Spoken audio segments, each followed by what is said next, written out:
Olá, amigos e irmãos, bem-vindos mais uma vez ao nosso bate-papo, né?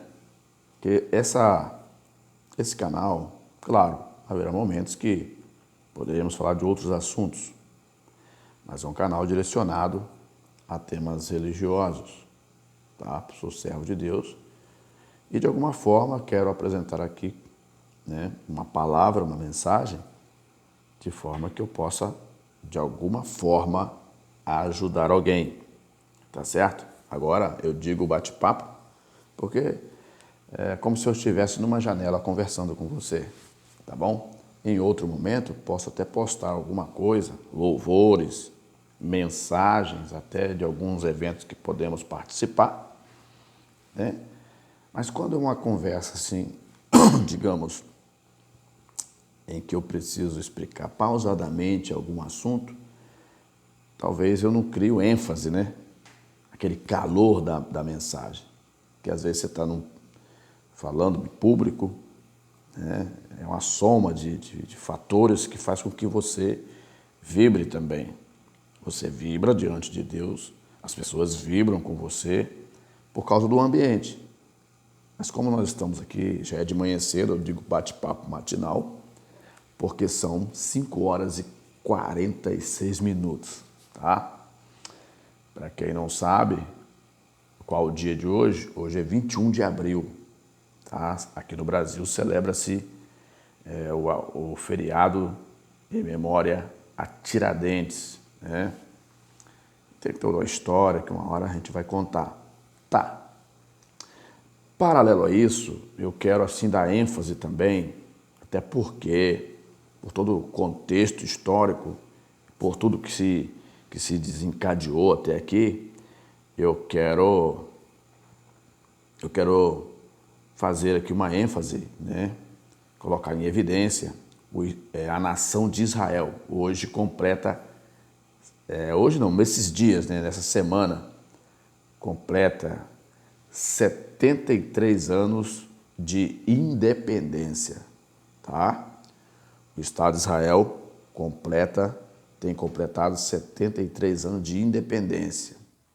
Olha, eu sempre digo que se você quer encontrar uma história de sucesso ou de que também teve os seus altos e baixos, é só você ler um pouco sobre a história dos hebreus, tá? Eu não estou aqui fazendo propaganda, mas existe uma coleção, né, vendida acho que na CPAD, tá? Que é a história dos hebreus. Ali conta sua história, sua origem, como essa nação surgiu, a promessa que foi feita a Abraão, que faria dele uma grande nação e que nele seriam abençoadas todas as nações da terra. Claro que quando você mergulha nesse universo de Abraão, você se esbarra nos outros povos, que Abraão não... Olha, eu quero falar de um assunto, estou entrando no outro. Mas vai ter ligação, porque eu estou falando aqui dos 73 anos de independência do novo Israel, porque Israel é milenar, tá? Israel é milenar. Israel, ó, tem mais de 5.000 anos de existência, mas você vai entender por que por um período eles deixaram de ser nação. Uma foi a rebeldia. Eles não atenderam às exigências do Todo-Poderoso e deixaram de ter a proteção divina e foram subjugados por inimigos. Está na história, está na Bíblia, está na história paralela, está tudo ali, né? No mundo em que vivemos, né, é muito difícil você existir nação sem falar de Israel. Em algum lugar no mundo, alguém está falando de Israel, seja politicamente, seja militarmente, seja de maneira religiosa, que de Israel saiu a religião, tem a religião, o judaísmo, tá? Que eles praticam, que é a religião oficial do país. Vem o cristianismo, né? E ali hoje na nação de Israel também tem os povos árabes, né, que professam o Islã. Então, é uma região em que Israel está, que saiu 3 religiões. O judaísmo, o islamismo e o cristianismo. As 3 maiores religiões do mundo hoje, que detêm a maior parcela de pessoas entre a humanidade, entre o planeta, tá certo? Então, a história de Israel, só estou dando uma ênfase aqui, uma preliminar, ela é uma história grande, né? Voltando a Abraão lá, Abraão foi dado a ele Deus deu a ele uma promessa que daria filho, mas a sua esposa mesmo, a que ele amava, ela não dava filhos, ela era estéril. Sara, né, que tinha o nome de Sarai anteriormente, e Deus mudou o nome dela, Sara, ela era estéril. E nesse meio, nesse espaço ali, entre a sua condição de estéril, não gerava filho, Deus faz uma promessa para Abraão que faria dele uma grande nação. Que coisa, que sofrimento que foi de Abraão, porque, poxa, mulher, ou ele era estéril, ou ela era estéril. Mas segundo a Bíblia Sagrada, Sara não tinha condições de gerar filho, porque era uma mulher estéril. Aí o que acontece? Abraão, vou contar uma história rapidinho aqui, ver se eu não demoro muito. Abraão, naquele impasse todo, Deus prometeu ele que daria a ele um filho, só que eles não esperaram, porque já estavam muito idosos e achavam que não ia dar tempo, né? É outra questão, quando Deus nos faz uma promessa, né? Deus nos faz uma promessa e nós queremos dar uma ajudinha, queremos, Deus falou para fazer assim, mas vamos fazer isso, talvez vai cumprir aquilo que Deus quer. E Abraão assim aconteceu. Deus fez a promessa, eles já estavam idosos, não gerava filhos. E agora Sara fala assim, Abraão, eu já estou idosa, você também. Daqui a pouco nós vamos passar dessa vida para outra. Eu te autorizo, eu consinto que você deite com a nossa serva, a Agar, porque você deitando com ela, aí nós teremos uma geração. Ela vai ser tipo uma barriga de aluguel, que não era o que Sara estava pensando na época, mas na verdade a Agar seria como uma barriga de aluguel, que ia carregar um filho por 9 meses, né, de gestação. Após ela dar à luz, esse filho seria dado a Sara. Tá, isso foi feito. Quando isso aconteceu, Abraão se envolveu com a serva dele e tal, e o que aconteceu? Nasce Ismael, o filho de Abraão com a serva Agar. Só que no período da gravidez, né, entre um período da gravidez, Sara também fica grávida. A promessa se cumpre. É aí que nós se damos mal, porque nós não esperamos o agir de Deus e vamos tomar atitudes que Deus não autorizou, né? Aí Deus tem que trabalhar em toda a história para poder consertar aquela situação. Foi assim que aconteceu. Daí a pouco, Sara falece também. Aconteceu, eu não vou contar toda a história que vai demorar. Sara falece. E ao falecer, Abraão fica só. E agora Abraão casa com outra mulher. Deus já tinha falado para Agar, porque Sara mandou despedir Agar com seu filho, porque Isaac já tinha nascido, e os dois já estavam garotão já, e Sara tinha ciúme que que Ismael, como ele nasceu primeiro, poderia sentar na cadeira do primogênito e ter as prerrogativas e tudo mais de um primogênito, né, do filho da promessa e tudo mais. Sara despede, manda Abraão despedir Agar. Só que lá no deserto, quando acabou todo o mantimento de Agar para o seu filho, Agar vai chorar. O anjo do Senhor aparece, fala com ela e faz a ela uma promessa. E Deus manda dar a ela uma promessa que da descendência do filho dela nasceria 12 príncipes. Ei, meu Deus do céu. Aí o negócio fica... Aí o caldo engrossou, porque um erro cometido lá atrás trouxe consequências aqui. Olha, quando se comete um erro, se comete injustiça. Eles cometeram injustiça, apesar de ser um casal abençoado por Deus, tanto Abraão e Sara, eles cometeram injustiça ao despedir a serva com o seu filho numa terra árida, desértica, sem recursos para ela. Acabou todo o recurso e ela não sabia o que fazer. Deus viu essa injustiça e decidiu recompensar Agar pelo mal que ela tinha sofrido. Você está entendendo? Aí o que acontece? Prometeu 12 príncipes. Daí já saiu desses 12 príncipes 12 nações, tá, meus amados? Que estão misturadas entre os povos árabes aí. Tá bom? Mas eles são descendentes de Abraão. Por isso que você vai entender, se você ler direitinho, o contexto de Israel e os conflitos entre os israelenses e os árabes, né? Falando no contexto geral, né? Os problemas que eles têm, as rixas que têm, isso é milenar. Isso não é da agora, isso é milenar.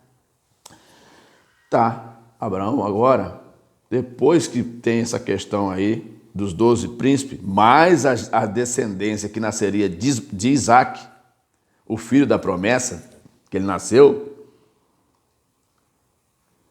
Abraão, depois que Sara morre, falece, ele casou-se com Quetura. E ao casar com Quetura, saem mais 6 príncipes. Estão aí misturados, geraram nações, estão aí. Você está entendendo? Então, Deus falou com Abraão, em ti serão benditas todas as famílias da terra. É uma promessa. E se Deus te promete alguma coisa, você precisa acreditar. Se Deus nos promete alguma coisa, nós precisamos trabalhar para que essa promessa se cumpra. Mas se nós tomarmos decisões que Deus não autorizou e não mandou tomarmos essas decisões, sofreremos as consequências. Então, muitos problemas que nós temos no mundo hoje está devido a decisões que tomamos que não era para tomar naquele momento. Né? Só que voltando aqui ao aniversário dos 73 anos do Estado de Israel, remonta toda uma história, tá? Toda uma história. Israel, depois que quando Jesus veio, nasceu, Israel já estava sob o domínio dos romanos. Eu tenho um livro sobre isso. Está na história bíblica. Você pode comprar o livro Catatumba de Roma, tá bom? Você pode comprar o livro Geografia Bíblica, volume 1 e 2. Você pode comprar o livro Arqueologia. Você pode comprar a coleção História dos Hebreus. Tá certo? Ou você pode fazer uma pesquisa no Google, que você vai ter ali algumas informações. Tá certo? Mas o bom é você comprar livros de editoras fiéis, né? Que possam te dar essa informação que você precisa. Então, quando Jesus nasce, Israel já estava subjugado pelos romanos. Entendeu? Quem era a nação dominante antes de Roma? Eram os gregos. Eram os gregos que tinham dominado e criado um grande império.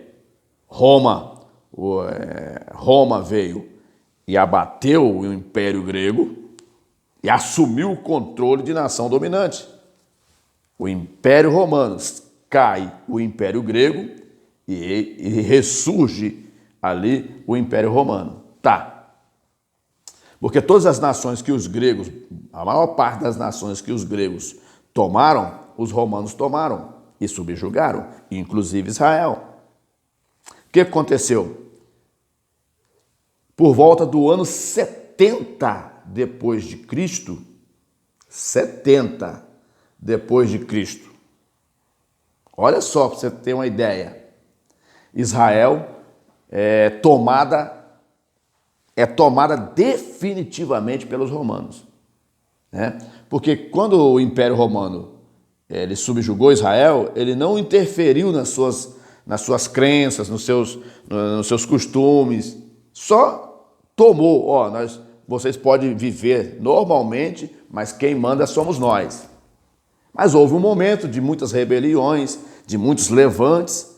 Então, por volta do ano 70, General Tito invade Jerusalém e dá fim na situação e os judeus são dispersos pelo mundo. Agora você analisa do ano 70 depois de Cristo para 1948. Quantos anos eles ficaram? Quase mais de 1.500 anos sem sua pátria, sem sua terra, sem suas origens, sem sua linguagem, sem sua cultura, sem sua fé. Por quê? Porque se você ler a história todinha, você vai entender que eles caíram nessa armadilha por causa dos seus vacilos. Tem que ler. Se você não ler, não analisar, não buscar esse conhecimento, você não vai acreditar no que eu estou falando. Vai achar que eu estou falando demais. Está certo? Então, Israel agora ficou mais de 1.500 anos disperso mundo afora. Aí se cumpre uma profecia que está no livro do profeta Isaías, que Deus restauraria o seu povo novamente. Isaías 66. Eu não vou demorar muito para não tomar, para esse vídeo já ficou grande, passou dos 15. Mas eu quero ler para você aqui no verso 8 do capítulo 66 do livro do profeta Isaías. Está escrito: quem jamais ouviu tal coisa? Quem ouviu coisas semelhantes? Poder-se-ia fazer nascer uma terra em um só dia? Ei, glória! Nasceria uma nação de uma só vez? Mas Sião, quando o profeta fala aqui, ele se refere a Israel. Sião esteve de parto e já deu à luz seus filhos. Isso é profecia. É um pouco alegórico na interpretação, mas está destinada à nação de Israel. Muitos estudiosos usam essa profecia aqui. Aí você fala, mas como é que pode nascer uma nação de um só dia? É aí que entra o lado político. Em 1948, e o Brasil foi participante dessa promessa. Por isso que a nação brasileira é uma nação abençoada. Porque Abraão falou, aqueles que te abençoarem, eu abençoarei. Deus falou para Abraão. E o Brasil é uma terra abençoada, apesar de ter corrupção, apesar de ter maus gestores, apesar de ter pessoas mal intencionadas, querendo se sobrepor às outras, que em qualquer lugar no mundo tem, o Brasil não é diferente. Mas é uma terra abençoada. Você pode ver que o Brasil é uma terra abençoada. E daqui das nossas terras sai alimento para quase o mundo inteiro. Caso você não saiba. Os alimentos, o Brasil é uma terra fértil. Um povo guerreiro, batalhador, trabalhador, de gente trabalhadora. Que nessa crise da pandemia aí, tem muitos trabalhadores, tem muita gente sofrendo. É de dar dó. Mas eu tenho certeza que, em nome de Jesus, essas pessoas vão sair dessa situação que estão passando. Mas voltando ao assunto, é aí que o Brasil entra agora, na reunião de 1948, reunião da ONU, para decidir se Israel seria nação ou não.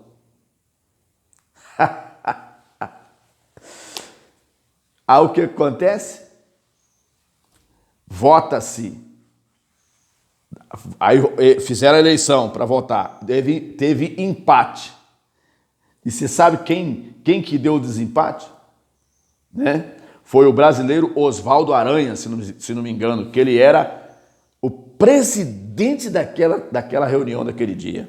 E ele deu o voto Minerva a favor de Israel. Um milagre, por um triz. Mas Deus gosta. O que eu acho engraçado, o que eu acho interessante, é que Deus nos leva, deixa a gente chegar na beirinha do abismo e puxa de volta. Eita glória! Então, por um triz. E o voto Minerva é um voto que vale por muitos. Porque é o voto do presidente daquela comissão, daquela reunião. Brasileiro Oswaldo Aranha, né? Entrando para a história de Israel também, dá o voto Minerva. Israel entendeu? Torna-se nação naquele dia, daquela reunião. E é nação próspera até hoje. Um dos melhores exércitos do mundo. É onde tem os maiores startups do mundo. Aonde tem os mais prêmios Nobéis da paz do mundo. Está. Os melhores cientistas do mundo. Está naquela nação pequenininha, pouco menor do que o estado do Espírito Santo. Ou do tamanho do estado de Sergipe, que eles dizem. Então, parabéns ao povo hebreu, parabéns ao povo de Israel, os descendentes de Abraão. Que Deus lhe dê vida longa e lhes abençoe ainda mais. E aqui nós, os cristãos, temos parte nisso também, tá bom? Que Deus abençoe a sua vida, que este vídeo sirva de inspiração para você, para que quando você receber de Deus uma promessa, saiba que, aprenda com Abraão, que se você tentar dar um passo aonde Deus não mandou você dar, vai dar errado. Para entender isso, tem que ler a história para você entender. Tem muita coisa aí que poderia ter sido evitada. E tem muita coisa que nós podemos evitar não tomando decisões precipitadas. Se Deus prometeu, ele cumprirá. Ele cumpriu em Abraão, mesmo Abraão errando. Deus poderia fazer, Abraão, já que você não esperou, se deitou com H, eu não vou te abençoar mais não. Não, Deus prometeu, falou, não, eu vou cumprir. Nasceu Isaac. Depois que H estava grávida de Ismael, Sara também engravida, poucos meses depois. E Deus cumpriu. Só que a gente, às vezes, quer dar um passo à frente, acaba estragando tudo. Tá certo? Que este vídeo sirva de inspiração para você. Se você quer entender como a vida do ser humano ela é regada de altos e baixos também, de grandes vitórias, lê um pouco sobre a história dos hebreus. Deus abençoe a sua vida. A gente conversa numa próxima.